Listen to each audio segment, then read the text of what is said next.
South India bike ট্রিপের episode 1-এ তোমাদেরকে আমি দেখালাম কিভাবে কলকাতা থেকে সোলো রাইড করে আমি তিরুপতি বালাজি এলাম আর বালাজি দর্শন করলাম। এপিসোড 2-এ আমি দেখালাম কিভাবে তিরুপতি বালাজি থেকে আমি কেরালায় ঢুকলাম, মানে কেরালার কোচি প্লাস মুন্নার এক্সপ্লোর করলাম। কেরালা বিশাল বড়, সাউথ ইন্ডিয়ার একটা খুব ভালো ট্যুরিস্ট প্লেস। কেরালাতে প্রচুর ভালো ভালো জায়গা আছে। তো চলো এক এক করে কেরালা পুরো এক্সপ্লোর করব আমি। আর এখন আছি আমি মুন্নারে। মুন্নার থেকে আজকে আমি বেরিয়ে যাব থেক্কাডি, আর কেরালার সব থেকে ভালো ভালো জায়গাগুলো আমি ঘুরে দেখাবো তোমাদেরকে। মুন্নারে সাইট সিন সব কমপ্লিট করে এবার আমি বেরিয়ে যাচ্ছি থেক্কাডির দিকে।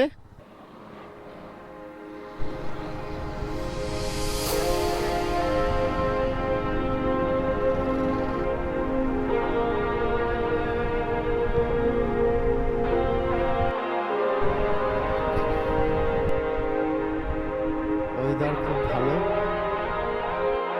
পোপাড়া, এবার পোপাড়া থেকে বাঁদিকে না গিয়ে এখান থেকে সোজা স্ট্রেট রাস্তা দেখাচ্ছে, যেটা হচ্ছে থেক্কাডি।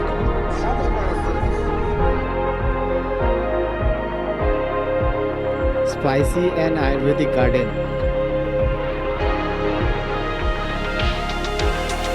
তো একটা অপূর্ব চার্চ, সেন্ট থমাস ফরেন্স চার্চ। আমি চলে এসেছি থেক্কাডি, বা জায়গাটাকে কমলি বলা হয়। হোটেল উডল্যান্ডের সামনে বললো কথাকালি প্রোগ্রাম যেটা হয় বিকেল 5টার, ওর টিকিটটা কেটে নিতে, নইলে কিন্তু টিকিট আর পাওয়া যাবে না। যে কারণে বেসিক্যালি আসা হোটেল উডল্যান্ড, ওর সামনে হচ্ছে এই যে কথাকালির টিকিট কাউন্টার। তো টিকিট কাউন্টার থেকে আমি টিকিট পেয়ে গেলাম। কথাকালি 8:30টার সময় প্রোগ্রাম হবে, 300 টাকা। আর মার্শাল আর্ট যেটা হয় সেটাও 300 টাকা, ওটা 9:30 থেকে 10:30, 1 ঘন্টা করে শো হয়। কথাকালি কাউন্টারের ঠিক পাশেই আমি পেয়ে গেলাম রোলেক্স হোটেল বা হোমস্টে, যেটাই বলো। নর্মাল রুম এগুলো হয়তো অফ সিজনে এলে 600, 700, 800 টাকায় তোমরা পেয়ে যাবে, বাট এখন কিছু করার নেই, পুরো সিজন চলছে, তাই 1000 টাকা দিয়ে আমায় নিতে হলো। কেরালাতে চারিদিকে খালি মশলার দোকান আর চকলেটের দোকানে, দেখো সব মশলা, এগুলো মশলা, ডার্ক চকলেট।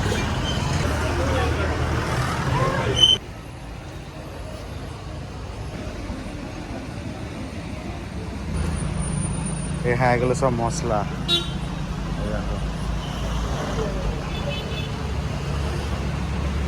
কেরালা থেক্কাডিতে আসার যেটা কারণ সেটা হচ্ছে এখানকার মার্শাল আর্ট শো, যেটাকে এখানকার ভাষায় কালারি পায়াত্তু বলা হয়।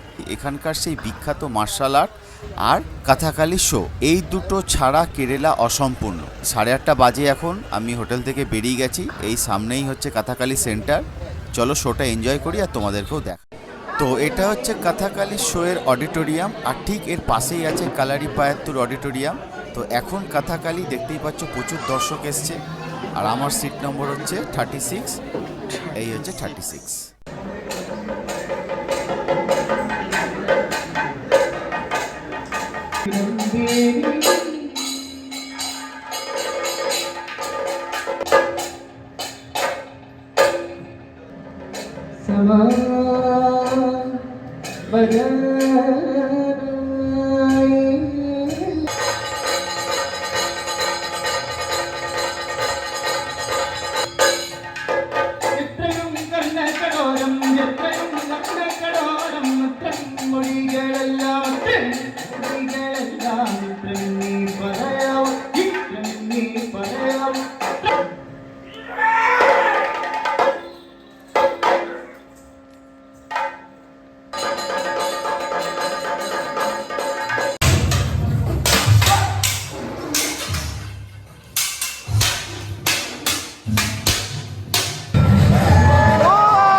আজকে মার্শাল আর্টের এই শোতে লাকিলি আমিও পার্টিসিপেট করেছিলাম। অ্যাকচুয়ালি ওরা অডিয়েন্স থেকে কিছু লোককে ডেকে নেয়, আর ওদের ওই মার্শাল আর্ট শোতে আমাদেরকে পার্টিসিপেট করতে বলে। তো লাকিলি আমাকেও ডেকে নিয়েছিল, আমি পার্টিসিপেট করেছিলাম, নিশ্চয়ই তোমরা দেখতে পাচ্ছ। তো এটা একটা অদ্ভুত প্রাপ্তি বলা যেতে পারে যে কলকাতা থেকে আমি কেরালা বাইক নিয়ে গেছিলাম, সেখানে ওদের এই মার্শাল আর্টের শোতে পার্টিসিপেট করলাম, খুব ভালো লেগেছিল। আমি তো ক্যাজুয়াল গেছিলাম শো দেখতে, বাট আমাকে যে অডিয়েন্স থেকে অতগুলো লোকের মধ্যে থেকে ওরা ডেকে নেবে সেটা আমি ভাবতে পারিনি।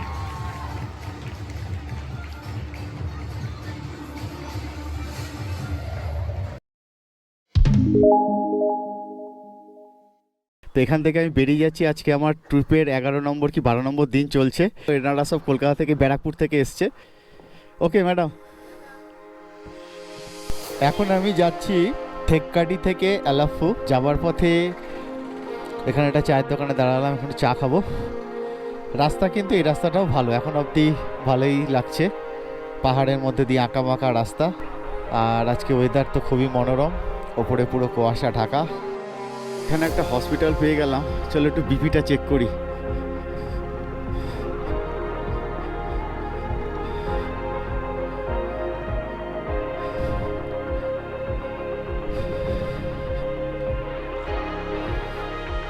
তো হসপিটাল থেকে আমি বেরিয়ে যাচ্ছি। আজকে কিন্তু পুরো ফগি ওয়েদার। ভাই কেরালার কলা খেও না, বিপি ঘাপাত করে 160-এ তুলে দিয়েছে আমার। থেক্কাটি থেকে আলাপ্পু যাচ্ছি, পাহাড়ি রাস্তা, নো ডাউট খুবই ভালো। দেখতে পাচ্ছ নিশ্চয়ই তোমরা এখানকার ভিউ। 137-38 কিলোমিটার অ্যাপ্রক্স দেখাচ্ছে, তো 19-20 তো হবেই। এই রাস্তায় রাইড করতে কিন্তু নো ডাউট ভালো লাগবে সবাই। মুন্নার থেকে থেক্কাটি এলাম, ওটাও রাস্তা ভালো ছিল, হেভি রাস্তা ছিল। আর থেক্কাটি থেকে আলাপ্পু, এও ব্যাপক ব্যাপক, ভর্তি চা বাগান। আমার বাঁদিকে ওপরটাও কিন্তু এটা পুরো চা বাগান। ওইটা যতদূর তোমার চোখ যাবে ততদূর সবই চা বাগান। তো আলাপ্পু বা আলাপ্পুজা যেটাই বলো একই নাম, আর 30 কিলোমিটার। আলাপ্পু বা আলাপ্পুজাতে আমি চলে এসেছি। এই দেখো, এগুলো হচ্ছে হাউস বোট। এটা কেরালার কিন্তু বিখ্যাত ব্ল্যাক ওয়াটার রাইড। এটা হচ্ছে আলাপ্পুজা স্টেশনের রেলগেট। আলাপ্পুতে এসে থাকার দুরকম ব্যবস্থা আছে। একটা হচ্ছে আলাপ্পু বিচ, যেটা এখন আমি আছি, এটা হচ্ছে আলাপ্পু বিচ। এর আশেপাশে ছোট বড় প্রচুর হোটেল আছে, আপনারা এখানেও স্টে করতে পারেন। বা এখান থেকে 5-6 কিলোমিটার ব্যাকে চলে যেতে পারেন ফিনিশিং পয়েন্ট, যেখান থেকে ব্যাক ওয়াটার রাইড হয়। তো আমি কিন্তু বিচের কাছে থাকবো না, তার কারণ এরপরে ভারকালা আছে, কোভালাম আছে, ওইগুলো আমাকে বিচের কাছে থাকতেই হবে। তো আমার মতে আলাপ্পুতে এসে যেখানে ফিনিশিং পয়েন্ট যে জায়গাটাকে বলা হয়, ওর আশেপাশে কোনো হোটেলে স্টে করা, বলা হয় ফিনিশিং পয়েন্ট। হ্যাঁ, এখান থেকে কিন্তু বড় বোটগুলো কিন্তু এখান থেকেই ছাড়ে। এখানে এলে ফিনিশিং পয়েন্টেই আসতে হবে বড় বোটের জন্য। দেখো বড় বড় বোটগুলো সব এখানে, ওইদিকে কিন্তু সব ছোট বোট। আর তো এখানে একটা রুম পেয়ে গেলাম, ব্লু ওয়াইন রেসিডেন্সি। 800-900 টাকা পাওয়া যায়, বাট এখন পুরো সিজন বলে 1200-1300 টাকার নিচে দেবে না, নন এসি। তো এটাই নিলাম। খারাপ না, রুমটা ভালো, পরিষ্কার পরিচ্ছন্ন রুম আছে। তো হোটেলে লাগেজ রেখে আমি ফ্রেশ হয়ে চলে এসেছি ফিনিশিং পয়েন্টের কাছে। এটা হচ্ছে ফিনিশিং পয়েন্ট, একদম হোটেল থেকে finishing point walking distance 3 minute. তো ফিনিশিং পয়েন্টের কাছে এসে তোমরা হাউস বোট পেয়ে যাবে, আর এখানে বুকিং কাউন্টার আছে। যারা হাউস বোট চড়তে চাও তারা ফিনিশিং পয়েন্টে এসে বুকিং কাউন্টারে বুক করবে। এটা হচ্ছে কেরালার বিখ্যাত হাউস বোট, দেখো। তো আমি এখানে একটা শিকারা ভাড়া করলাম, যেটা 600 টাকা নেবে। শিকারাটা আমি বুক করলাম। এই দেখো, হাভেলি আছে, হাভেলি অলিভিয়া ওর সামনে দিয়ে।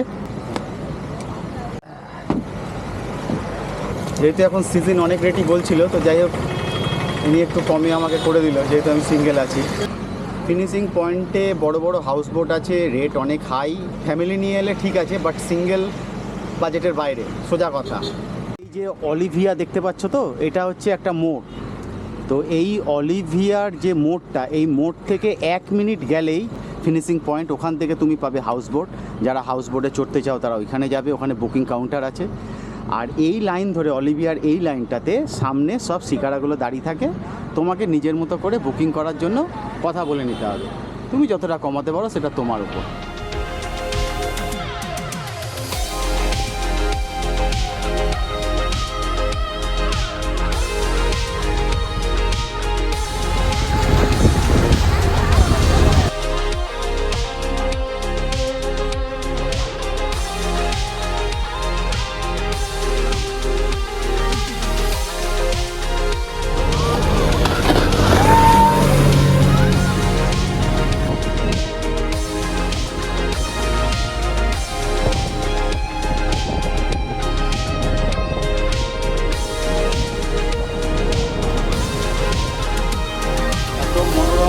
যে ছবি ভিডিও তুলে শেষ করতে পারবে না।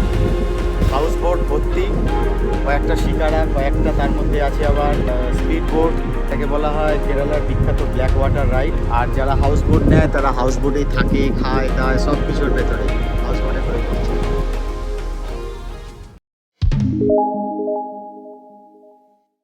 ব্লু ওয়াইন্ড রেসিডেন্সি, এখানে কালকে স্টে করেছিলাম। তো এখান থেকে আজকে আমি বেরিয়ে যাচ্ছি। আজকের কিলোমিটার নিয়ার অ্যাবাউট 130, ভারকালাম বিচ। আর এই ঠিক এদিকে হচ্ছে ফিনিশিং পয়েন্ট, যেখান থেকে হাউস বোটগুলো ছাড়ে। আর এই হচ্ছে অলিভিয়া। এই যে পয়েন্টটা দেখছো, ওদিকে হচ্ছে বড় বড় হাউস বোটগুলো, আর এখানে ছোট ছোট শিকারাগুলো বুক করতে হয়। এই যে এই পাশে লাইন দিয়ে দাঁড়িয়ে থাকে, তোমাকে একটু বার্গেটিং করে নিতে হবে প্রাইস। এই দেখলে আমাকে এখন ডাকছিল, এই দেখো সব লাইন দিয়ে দাঁড়িয়ে আছে। এই যে লোকগুলো যেগুলো দাঁড়িয়ে আছে ওদের সাথে কথা বলবে, কথা বলে একটু বার্গেটিং করবে, হয়ে যাবে। তবে এখানে নো শেয়ারিং, কোনো শেয়ারিং চলে না। এটা হচ্ছে ভারকালা বিচ যাওয়ার রাস্তা। সকালবেলা বেরিয়েছিলাম 7টা, 10টার মধ্যে থেকে 10:30টার মধ্যে ঢুকে যাব। 3-3.5 ঘন্টা ম্যাক্সিমাম লাগে।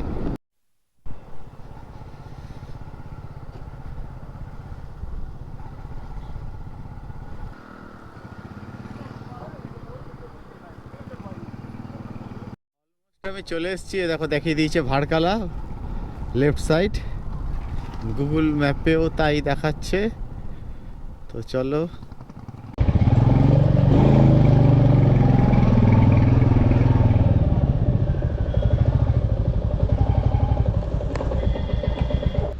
ঠিক আছে দে দিজিয়ে। आजकल बहुत रश है भाई। এখানে একটা রুম পেয়ে গেলাম, এই রুমটা নিয়ে নিলাম, লাগেজগুলোকে সব এখানে রেখে দিলাম। এবার আমি এবার এখান থেকে বেরিয়ে যাচ্ছি। হ্যাঁ, पुराना पैलेस है। এখান থেকে এখন জটায়ু আর্ট সেন্টার যাব, যেটা যেতেই প্রায় 1-1.5 ঘন্টা লেগে যাবে।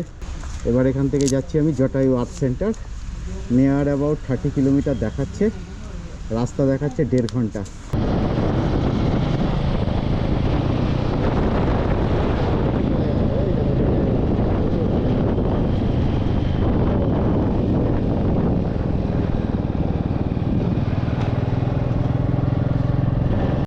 জটায়ু আর্ট সেন্টার দেখতে পাচ্ছ?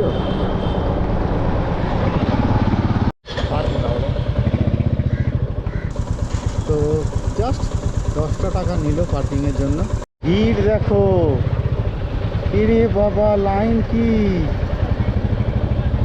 এই হচ্ছে, আসো আরো 30-31 তারিখে।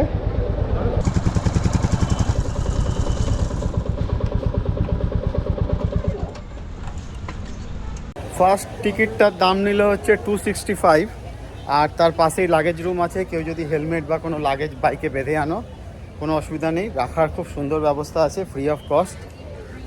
আর কেবল কার মানে রোপওয়ে করে যাওয়ার যে ব্যবস্থাটা, সেটার টিকিট ওপরে। এই আমি ওপরে উঠছি আস্তে আস্তে। আজকে বিশাল ভিড়, এই দেখতেই পাচ্ছ নিশ্চয়ই। তো এটা হচ্ছে আবার সেকেন্ড লাইন, যেটার জন্য হচ্ছে কেবল কার। আর রোপওয়ের টিকিটের ভাড়া নিল 315 টাকা। তো আমি এসে পৌঁছেছি জটায়ু আর্ট সেন্টারে। বিশ্বের বৃহত্তম পাখির ভাস্কর্য দেখতে হলে তোমাকে এখানেই আসতে হবে। এটা হচ্ছে জটায়ু। আমি এসে গেছি জটায়ু আর্ট সেন্টারে। রাবণ যখন সীতাহরণ করে নিয়ে যাচ্ছিল, তখন জটায়ু যখন আক্রমণ করে রাবণকে, রাবণ জটায়ুর ডানা কেটে দেয়। তো জটায়ু যে জায়গাটায় পড়েছিল, এটাই হচ্ছে সেই জায়গা। এই জায়গাটাতে আমি আজকে এসেছি। এটা হচ্ছে জটায়ু আর্ট সেন্টার। যেখানে পড়েছিল জটায়ু ওই কারণে এই জায়গাটা এটা তৈরি করা হয়েছে জটায়ু আর্ট সেন্টার কেরালাতে ভারকালামে।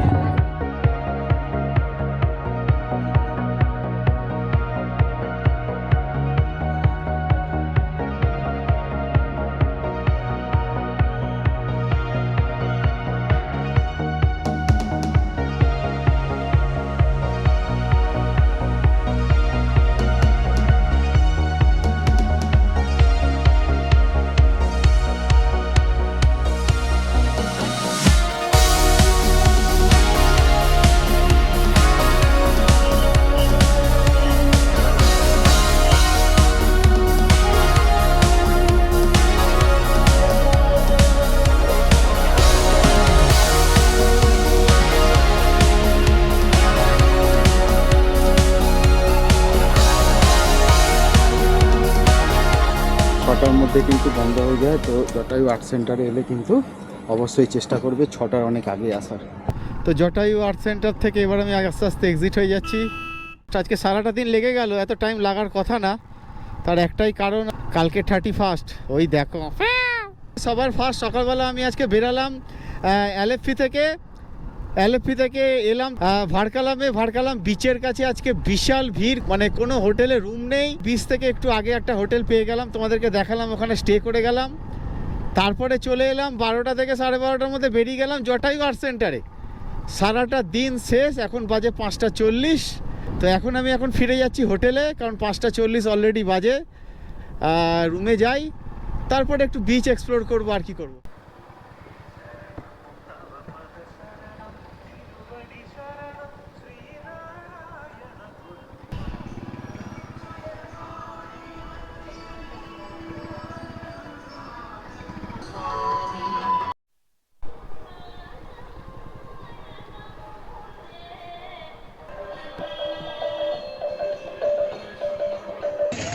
আমার বাইক এখানে পার্কিং করে দিয়েছি। এটা হচ্ছে ভারকালাম বিচ। এখানে অ্যাভেলেবেল হোটেল ভর্তি। এটা হচ্ছে কেরালার বিখ্যাত ভারকালাম বিচ। আমার মতে গোয়া না এসে কেরালা ঘোরেও সব পেয়ে যাবে। ভারকালাম বিচ দ্বিতীয় গোয়াতে অনেক রকম ফ্রড হয় আমি জানি, বাট এখানে এসব কিচ্ছু নেই। একটু কস্টলি, জাস্ট এইটুকুই, তো হবেই, কিছু করার নেই। আর যেহেতু কালকে 31 নাইট, হিউজ সাজিয়েছে, ডিজে ফিজে হচ্ছে, ব্যাপক এনভায়রনমেন্ট।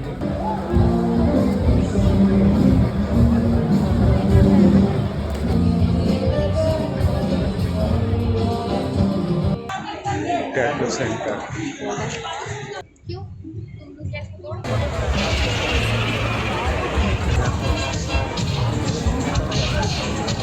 তো ভারকালা বিচ থেকে আমি আবার হোটেলে ফিরে এলাম।